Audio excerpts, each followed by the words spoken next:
الحمدللہ رب العالمین والصلاة والسلام علی سید المرسلین۔ ایک سوال یہ پوچھا جاتا ہے کہ استغفار کرنا یعنی کہ استغفر اللہ پڑھنا افضل ہے یا کہ درود پاک پڑھنا افضل ہے؟ تو دیکھیں، دونوں وظائف کی، دونوں اعمال کی اہمیت بہت زیادہ ہے۔ ہاں، ایک کو دوسرے پر فضیلت ضرور حاصل ہے، اور اس کو انشاءاللہ میں دلیل کے ساتھ بیان کروں گا۔ آج کا جو بیان ہے بہت زیادہ اہم ہے، توجہ سے اور مکمل اس بیان کو سنیے گا۔ مجھے رب کی رحمت سے امید ہے کہ جو بندہ توجہ سے اس کو سنے گا، اس پر عمل کرے گا، تو اسے بہت زیادہ فائدہ ہوگا۔ بہت ہی اہم بیان ہے۔ سب سے پہلے ہم بات کر لیتے ہیں استغفار کی، یعنی کہ استغفر اللہ کی۔ دیکھیں، آج ہر دوسرا شخص کسی نہ کسی پریشانی میں مبتلا ہے، کسی نہ کسی مصیبت میں مبتلا ہے۔ کوئی رزق کی تنگی کا شکار ہے، تو کوئی گھریلو نچاکیوں میں مبتلا ہے، تو کوئی بندہ کسی اور پریشانی میں مبتلا ہے۔ اور ان تمام مسائل کا حل حدیث طیبہ میں حضور نبی پاک علیہ الصلوۃ والسلام نے بیان کیا ہے۔ جیسا کہ حضور نبی پاک علیہ الصلوۃ والسلام کا فرمان علی شان ہے کہ استغفار کو لازم کر لو، کہ استغفار پڑھنا یہ پریشانیوں کو دور کرتا ہے۔ کہ جو بندہ استغفار پڑھتا ہے تو اللہ کریم اس کی پریشانیوں کو دور فرما دیتا ہے، اس کی مصیبتوں کو دور فرما دیتا ہے، اس کو تنگیوں سے، تنگ دستیوں سے نکال دیتا ہے، اور اس کو ایسی جگہ سے رزق عطا فرماتا ہے کہ جہاں سے اس کا گمان بھی نہیں ہوتا۔ سبحان اللہ۔ اور پھر استغفار کی ایک خاص فضیلت یہ ہے کہ یہ دل کے زنگ کو دور کر دیتا ہے، دل کے میل کو صاف کر دیتا ہے۔ ہمارے دل میں جو دبے لگ جاتے ہیں، جو دل پر داغ لگ جاتے ہیں، دل پر جو مہریں لگ جاتی ہیں، دل ہمارا کالا ہو جاتا ہے، استغفار کی کثرت سے دل کی صفائی ہوتی ہے۔ آپ نے دیکھا ہوگا کہ بندہ کثرت سے گناہ کرتا ہے، گناہ جب کرتا ہے تو اسے نیکیوں کی توفیق نہیں ملتی، نماز و قرآن پڑھنے کی توفیق نہیں ملتی، استغفار و درود پاک پڑھنے کی توفیق نہیں ملتی، کیونکہ دل، جب بندہ کوئی گناہ کرتا ہے نا تو دل پر ایک دبا لگ جاتا ہے۔ پھر جیسے ہی گناہ میں اضافہ کرتا جاتا ہے، گناہ کرتا جاتا ہے، گناہ بڑھاتا جاتا ہے، تو اس کے دل پر داغ لگنے شروع ہو جاتے ہیں۔ ایک وقت آتا ہے کہ دل بالکل سیاہ ہو جاتا ہے، تو پھر وہ کوئی نیک دعوت قبول نہیں کرتا، کوئی نیک کام کرنے کا دل نہیں کرتا۔ تو جب وہ بندہ استغفار کرتا ہے، استغفر اللہ پڑھتا ہے، تو اس کے جو دل کی سیاہی ہے، جو اس کے دل کا زنگ ہے، جو اس کے دل کی جو میل کچیل ہے، یہ ساری صاف ہو جاتی ہے، اور وہ بندہ اللہ کا مقرب بندہ بن جاتا ہے، اس کا رب اس سے راضی ہو جاتا ہے۔ تو درود پاک کی کثرت کے تو بے شمار فضائل و برکات ہیں، لیکن جو ابھی ہم بات کر رہے ہیں وہ بات کر رہے ہیں استغفار کی۔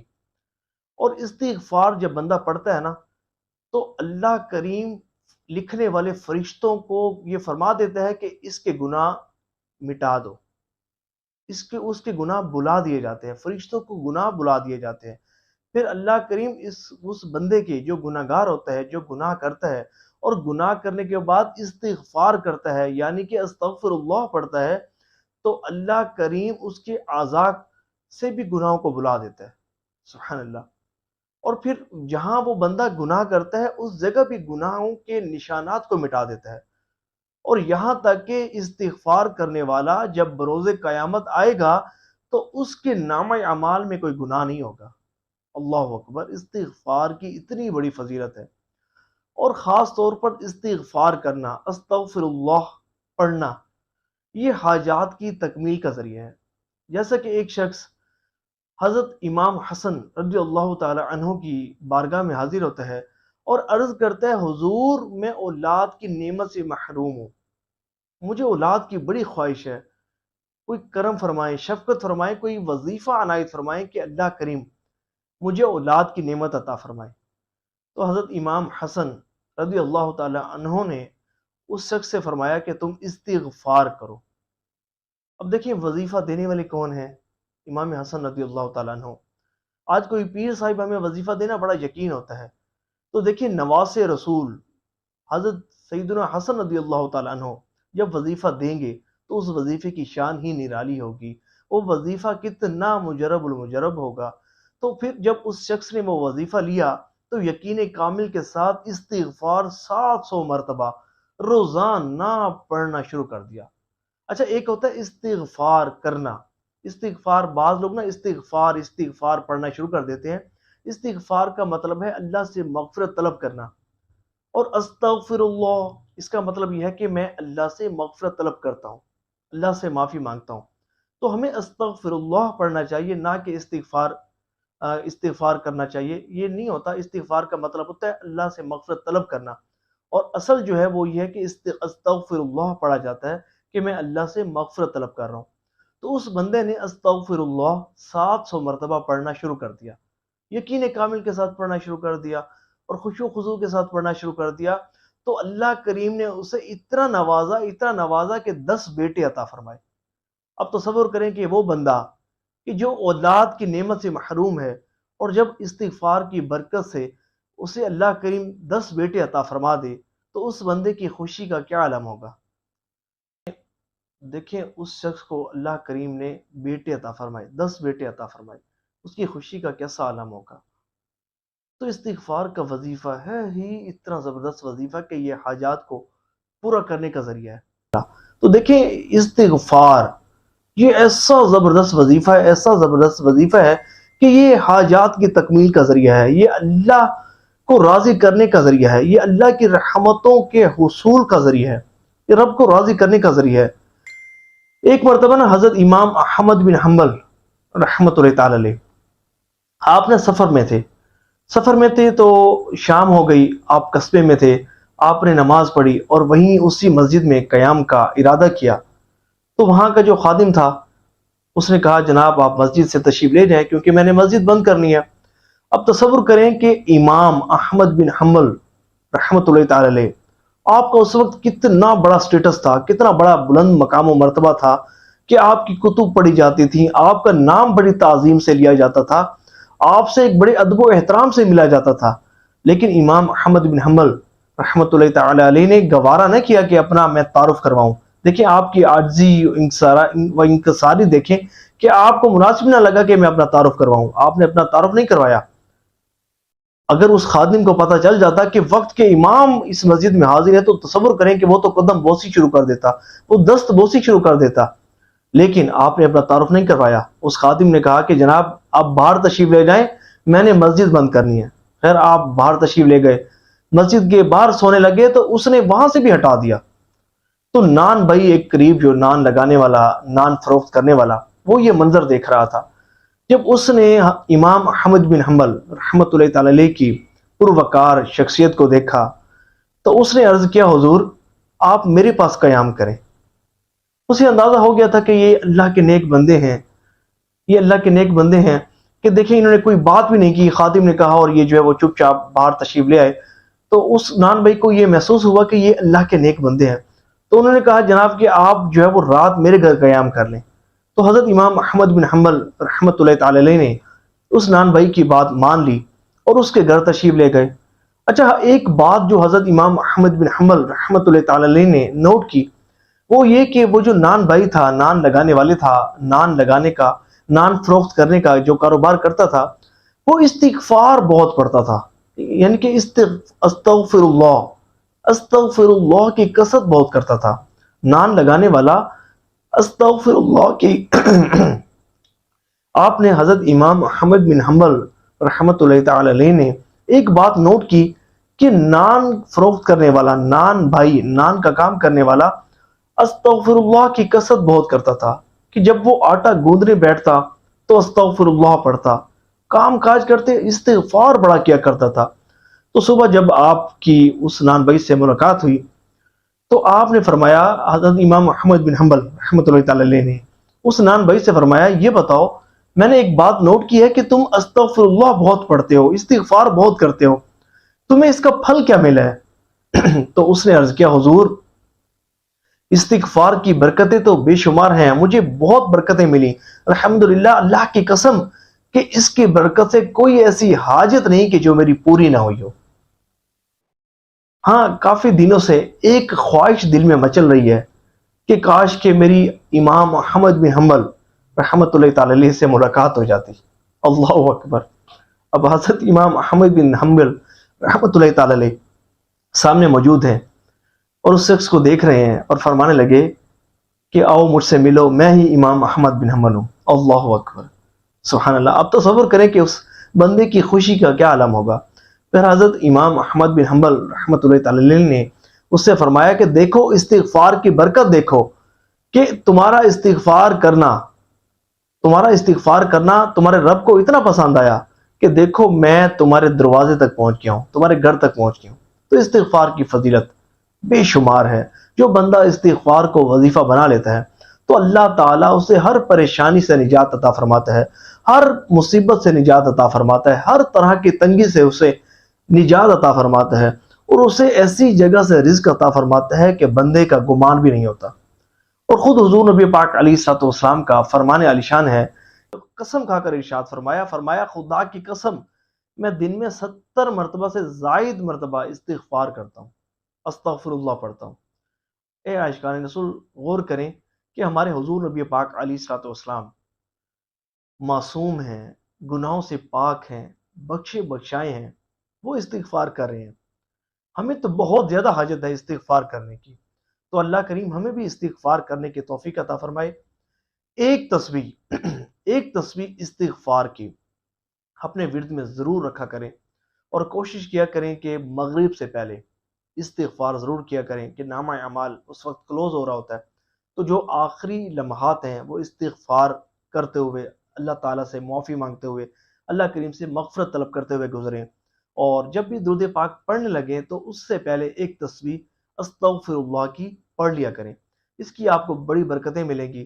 اور دیکھیں، یہاں میں ایک بات ساتھ ساتھ بیان کرتا چلوں کہ اگر کوئی بندہ ایسا ہے کہ اسے نیکیوں کی توفیق نہیں مل رہی، صوم و صلات کا پابند نہیں ہے، درود پاک نہیں پڑھتا، قرآن کریم کی تلاوت نہیں کرتا، نیکیوں میں دل نہیں لگتا، گناہوں میں دل لگتا ہے، تو یہ علامات ہیں اس کے دل کی سیاہ ہونے کی۔ اس کا مطلب یہ ہے کہ اس کا دل جو ہے وہ زنگ آلود ہے۔ تو اسے چاہیے کہ استغفار کرے، اور اس طرح کرے کہ تنہائی میں ایسی جگہ بیٹھ جائے کہ کوئی اسے دیکھنے والا نہ ہو، وہ ہو اور اس کا رب ہو۔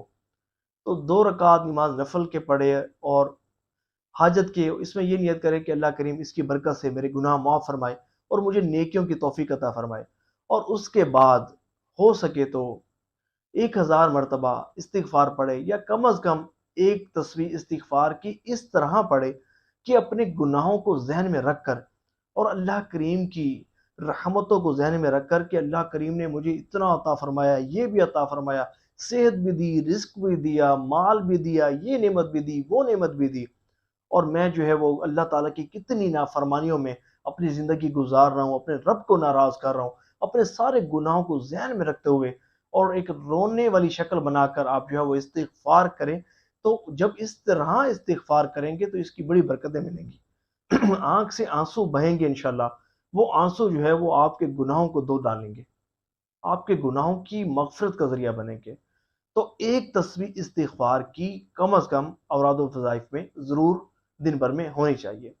اب ہم بات کرتے ہیں درود پاک کی فضیلت کی، اس کے بعد ہم انشاءاللہ بات کریں گے کہ ان دونوں میں سے افضل عمل کون سا ہے۔ تو اس کو مکمل سنیے گا انشاءاللہ۔ جس طرح پہلے آپ نے استغفار کی فضیلت سنی، مزہ آیا نا، ایمان تازہ ہوا ہوگا یقیناً، تو اس طرح جب یہ بھی سنیں گے انشاءاللہ بہت زیادہ فائدہ ہوگا۔ دیکھیں، درود پاک کی کثرت، اس کو وظائف کا سردار کہا جاتا ہے، اور اس کی شان و عظمت کے لیے اتنی بات کہنا ہی کافی ہے کہ رب کریم نے قرآن کریم فرقان حمید میں ارشاد فرمایا ہے، ان اللہ و ملائکتہ یصلون علی النبی یا ایھا الذین آمنوا صلوا علیہ وسلموا تسلیما۔ اے عاشقان رسول، اس آیت کی شروع آغاز کو دیکھیے، رب کریم فرما رہا ہے کہ بے شک اللہ اور اس کے فرشتے درود بھیجتے ہیں اس غیب کی خبریں دینے والے نبی پر۔ اے عاشقان رسول، غور کریں، دیکھیں رب کریم نے کسی بھی عمل کا حکم ارشاد فرمایا نماز پڑھو، روزہ رکھو، زکوٰۃ دو، حج کرو، یہ سارے اعمال کرو، کیونکہ یہ سارے اعمال اس کی رضا حاصل کرنے کے لیے کیے جاتے ہیں، یہ سارے اعمال اس کا قرب حاصل کرنے کے لیے کیے جاتے ہیں۔ لیکن کسی بھی عمل کا حکم ارشاد فرمانے سے پہلے رب کریم نے یہ نہیں فرمایا کہ یہ میں کر رہا ہوں، یہ نہیں فرمایا کہ یہ میرے ملائکہ کر رہے ہیں، لیکن درود پاک کا حکم ارشاد فرمانے سے پہلے رب کریم ارشاد فرماتا ہے یاد رکھنا یہ وہ کام ہے جو میں کر رہا ہوں، یہ وہ کام ہے جو میرے ملائکہ کر رہے ہیں۔ اللہ والوں نے اس کو اس انداز میں بھی بیان کیا ہے کہ کوئی یہ نہ سمجھے کہ حضور نبی پاک علیہ الصلوۃ والسلام کی ذات مبارکہ کسی کے درود پڑھنے یا نہ پڑھنے کی محتاج ہے، کسی کے درود بھیجنے یا نہ بھیجنے کی محتاج ہے۔ اس لیے رب کریم نے فرما دیا ان اللہ و ملائکتہ یصلون علی النبی، کہ یہ وہ ہیں کہ ان پر میں درود بھیج رہا ہوں، یہ وہ ہیں کہ ان پر میرے فرشتے درود بھیج رہے ہیں۔ گویا کہ یہ کسی کی محتاج نہیں۔ ہاں، اگر کوئی اپنی بھلائی چاہتا ہے، اگر کوئی اپنی بہتری چاہتا ہے، اگر کوئی ایمان والا ہونا چاہتا ہے تو ہمارے حبیب لبیب پر کثرت سے درود پاک پڑھا کرے، ہمارے حبیب پر درود پاک بھیجا کرے۔ تو پتہ چلا درود پاک کی کثرت یہ ایسا وظیفہ ہے، ایسا زبردست عمل ہے کہ رب کریم نے اس کا حکم ارشاد فرمانے سے پہلے یہ ارشاد فرما دیا کہ یہ وہ کام ہے کہ جو میں بھی کر رہا ہوں اور میرے فرشتے بھی کر رہے ہیں۔ دیکھیں، اللہ کریم مخلوق سے غنی ہونے کے باوجود اپنے حبیب پر درود بھیج رہا ہے، اور اس کے فرشتے اس کی بارگاہ میں بلند مقام پر فائز ہیں، اور وہ بھی اس کے حبیب لبیب صلی اللہ تعالی علیہ وآلہ وسلم پر درود بھیج رہے ہیں۔ دیکھیے، ہم پر تو زیادہ حق بنتا ہے کہ ہم اپنے پیارے آقا صلی اللہ تعالی علیہ وآلہ وسلم پر درود پڑھیں، درود پاک کی کثرت کریں، کہ بروز قیامت حضور نبی پاک علیہ الصلوۃ والسلام نے ہی تو ہماری شفاعت فرما کر ہمیں جنت میں داخل فرمانا ہے۔ اور اس میں ایک بات یاد رکھیے گا کہ حضور نبی پاک علیہ الصلوۃ والسلام ہمارے درود پاک پڑھنے کے محتاج نہیں ہیں، اور ہمارے درود پاک پڑھنے سے ہمارے حضور نبی پاک علیہ الصلوۃ والسلام کو کوئی فائدہ نہیں پہنچتا، کیونکہ جب ہم نہیں تھے تب بھی اللہ اپنے حبیب پر درود بھیج رہا تھا، اور جب ہم نہیں ہوں گے تب بھی اللہ اپنے حبیب پر درود بھیجے گا۔ تو حضور نبی پاک علیہ الصلوۃ والسلام ہمارے درود پاک پڑھنے یا بھیجنے کے محتاج نہیں ہے، بلکہ اس کا فائدہ ہماری طرف ہی لوٹتا ہے۔ تو ایک بات تو اس میں واضح ہو گئی کہ درود پاک کی جو کثرت ہے، درود پاک کا جو وظیفہ ہے، یہ بہت زیادہ اہمیت کا حامل ہے۔ اس کی فضیلتیں، اس کی برکتیں بہت زیادہ ہیں کہ اللہ جل شانہ نے اس کا حکم ارشاد فرمانے سے پہلے فرما دیے کہ یہ وہ کام ہے جو میں کر رہا ہوں اور میرے فرشتے بھی کر رہے ہیں۔ اور اس کی فضیلت ایک اور حدیث طیبہ میں بیان کر دوں کہ ایک صحابی حضور نبی پاک علیہ الصلوۃ والسلام کی مقدس بارگاہ میں حاضر ہوتے ہیں اور عرض کرتے ہیں، یا رسول اللہ صلی اللہ تعالی علیہ وآلہ وسلم، میں آپ پر کثرت سے درود پاک پڑھنا چاہتا ہوں، اپنے اوراد و وظائف میں سے کتنا حصہ درود پاک کی کثرت کرنے میں صرف کروں؟ تو حضور نبی پاک علیہ الصلوۃ والسلام نے ارشاد فرمایا، جتنا مرضی پڑھ لیا کرو۔ تو انہوں نے عرض کیا، یا رسول اللہ صلی اللہ تعالی علیہ وآلہ وسلم، اگر چوتھائی حصہ درود پاک کی کثرت کرنے میں صرف کرو تو کیسا رہے گا؟ تو حضور نے فرمایا، جتنا چاہے مرضی پڑھو، اگر اس سے زیادہ پڑھو تو تمہارے لیے بہتری ہے۔ تو انہوں نے عرض کیا، یا رسول اللہ صلی اللہ تعالی علیہ وآلہ وسلم، اگر زیادہ پڑھنے میں ہی بہتری ہے تو کیا یہ اچھا ہو کہ اپنے اوراد و وظائف میں سے نصف حصہ درود پاک کی کثرت کرنے میں صرف کروں تو کیسا رہے گا؟ تو حضور نے فرمایا، جتنا چاہے مرضی پڑھو، اگر اس سے بھی زیادہ پڑھو تو تمہارے لیے بہتری ہے۔ تو انہوں نے عرض کیا، یا رسول اللہ صلی اللہ تعالی علیہ وآلہ وسلم، اگر زیادہ پڑھنے میں ہی بہتری ہے تو کیا ہی اچھا ہو کہ 2/3 حصہ اپنے اوراد و وظائف میں سے 2/3 حصہ درود پاک کی کثرت کرنے میں صرف کروں تو کیسا رہے گا؟ تو سنیے، حضور نبی پاک علیہ الصلوۃ والسلام نے ارشاد فرمایا، اگر اس سے بھی زیادہ پڑھو گے تو تمہارے لیے بہتر ہے۔ تو انہوں نے عرض کیا، یا رسول اللہ صلی اللہ تعالی علیہ وآلہ وسلم، اگر زیادہ پڑھنے میں ہی بہتری ہے، اگر زیادہ پڑھنے میں ہی بلائی ہے تو کیا ہی اچھا ہو کہ درود پاک کی کثرت کرنے کو ہی اپنا وظیفہ بنا لوں تو کیسا رہے گا؟ اگر سب اوراد و وظائف کو چھوڑ کر صرف درود پاک کی کثرت کرنے کو کا ہی معمول بنا لوں تو کیسا رہے گا؟ تو سنیے، حضور نبی پاک علیہ الصلوۃ والسلام فرماتے ہیں، حضور فرماتے ہیں، اگر تم ایسا کرو گے تو اللہ تبارک و تعالی تمہارے دنیا اور آخرت کے معاملات کے لیے کافی ہے، اور تمہارے تمام گناہ معاف کر دیے جائیں گے۔ سبحان اللہ۔ تو پتہ چلا، درود پاک کی کثرت جو بندہ کرے تو اللہ کریم اس کے دنیا اور آخرت کے معاملات اپنے ذمہ کرم پر لے لیتا ہے، اور اس کے دنیا اور آخرت کے معاملات حل ہو جاتے ہیں، اور اس بندے کے سارے گناہ معاف ہو جاتے ہیں۔ سبحان اللہ۔ اسی لیے تو کتابیں بھری پڑی ہیں درود پاک کی فضیلتوں سے۔ اتنی آپ کو فضیلتیں ملیں گی، اتنی کتب ملیں گی درود پاک کی فضیلت پر کہ جس کا شمار نہیں کیا جا سکتا، جن کو ہم اندازہ نہیں کر سکتے، کہ شمار ہی نہیں کر سکتے کہ اتنی کتب جو ہے وہ درود پاک کی فضائل و برکات پر ہمیں ملتی ہیں۔ تو اب ہم بات کرتے ہیں کہ دونوں کی فضیلتیں تو ہم نے سن لی اور مختصر سنی، تو اب بات یہ ہے کہ ان دونوں میں سے افضل وظیفہ کون سا ہے، افضل عمل کون سا ہے؟ تو دیکھیں، علماء کرام فرماتے ہیں کہ درود پاک کی کثرت کرنا استغفار کرنے سے افضل ہے، اور اس کی دلیل یہ ہے کہ فرماتے ہیں کہ دیکھیں، ایک حکم یہ ہے کہ رب کریم نے اپنے بندوں کو اس کو کرنے کا حکم ارشاد فرمایا. دیکھیں رب کریم نے کوئی بھی عمل کا حکم ارشاد فرمایا، فرمایا نماز پڑھو، روزہ رکھو، زکوٰۃ دو، حج کرو، کسی بھی عبادت کا رب کریم نے حکم ارشاد فرمایا. لیکن ایک کام ایسا ہے، ایک خاص کام ایسا ہے کہ خود بھی کر رہا ہے، اس کے فرشتے بھی کر رہے ہیں، اور پھر اس کے ساتھ اپنے بندوں کو حکم ارشاد فرما رہا ہے کہ تم بھی یہ کرو، کہ میں بھی یہ کرتا ہوں، اپنے حبیب پر درود بھیجتا ہوں، تم بھی بھیجو. تو اس لیے علماء کرام فرماتے ہیں کہ وہ عمل جو رب العالمین کا عمل ہے، وہ ظاہر ہے کہ وہ مخلوق کے اعمال سے افضل ہوگا. اس لیے درود پاک کی کثرت استغفار سے افضل ہے. تو ہمیں یہ چاہیے کہ جیسا کہ میں نے پہلے عرض کیا کہ کم از کم ایک تسبیح جو ہے وہ استغفار کے اپنے اوراد و وظائف میں ضرور رکھیں، اور جب بھی استغفار کریں اپنے گناہوں کو ذہن میں رکھ کر یقین کامل کے ساتھ کہ اللہ کریم گناہوں کو معاف فرما دے گا. اور اس میں یہ ذہن میں بات ہو کہ آپ گناہوں سے سچی توبہ کر رہے ہیں. دیکھیں اگر آپ گناہوں سے توبہ نہیں کر رہے اور استغفر اللہ پڑھے جا رہے ہیں نا، اس کا پھر کوئی فائدہ نہیں ہونے والا.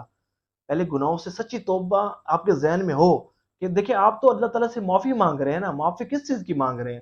اسی چیز کی کہ اللہ تعالیٰ شرمندہ ہوں، نادم ہوں، تیری نافرمانی کر بیٹھا، معاف فرما دے مولا، آئندہ نہیں کروں گا.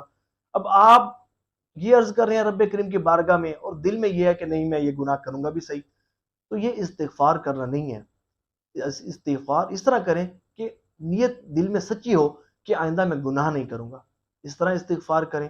اور پھر اس کے بعد خشوع و خضوع کے ساتھ دل و دماغ کو حاضر رکھتے ہوئے اور حضور نبی پاک علیہ الصلوۃ والسلام کی شان و عظمت کو ذہن میں رکھتے ہوئے، آپ حضور نبی پاک علیہ الصلوۃ والسلام کے احسانات کو ذہن میں رکھتے ہوئے درود پاک جب آپ پڑھیں گے، حضور نبی پاک علیہ الصلوۃ والسلام کے کمالات کو ذہن میں رکھتے ہوئے جب آپ درود پاک پڑھیں گے، تو اس کی بات ہی کچھ اور ہوگی، اور اس کی برکتیں بھی آپ کو بہت زیادہ ملیں گی. تو دعا ہے کہ اللہ کریم جو سنا اس پر عمل کرنے کی توفیق عطا فرمائے، اور ثواب کی نیت سے اس ویڈیو کو شیئر بھی کیجیے گا. الحمدللہ ہم نے ابھی مہینہ ہی ہوا ہے یہ چینل بنایا ہے، اور نیت یہ ہے کہ اس چینل کے ذریعے دنیا بھر میں درود پاک کی خدمت کرنی ہے. تو اس کو ثواب کی نیت سے شیئر بھی کیجیے گا، اور اگر آپ نیو آئے ہیں تو اس چینل کو سبسکرائب بھی ضرور کر لیجیے گا، کہ انشاءاللہ میرا ذہن یہ ہے کہ درود پاک کی فضائل و برکات پر اور مختلف نیک اعمال کی فضیلتوں پر میں بیان جو ہے وہ انشاءاللہ کروں گا. انشاءاللہ اللہ نے چاہا جب تک سانسیں باقی ہیں، اللہ کی عطا سے، اللہ کی توفیق سے، اس کی رحمتوں سے انشاءاللہ، اس کے حبیب الحبیب صلی اللہ تعالی علیہ وآلہ وسلم کے صدقے انشاءاللہ واعظ و نصیحت کرنے کا شرف حاصل کروں گا، اور نیکی کا حکم دوں گا اور برائی سے منع کروں گا. تو دعا ہے کہ اللہ کریم جو سنا اس پر عمل کرنے کی توفیق عطا فرمائے. آمین بجائے خاتم النبیین و صلی اللہ تعالی علیہ وآلہ وسلم.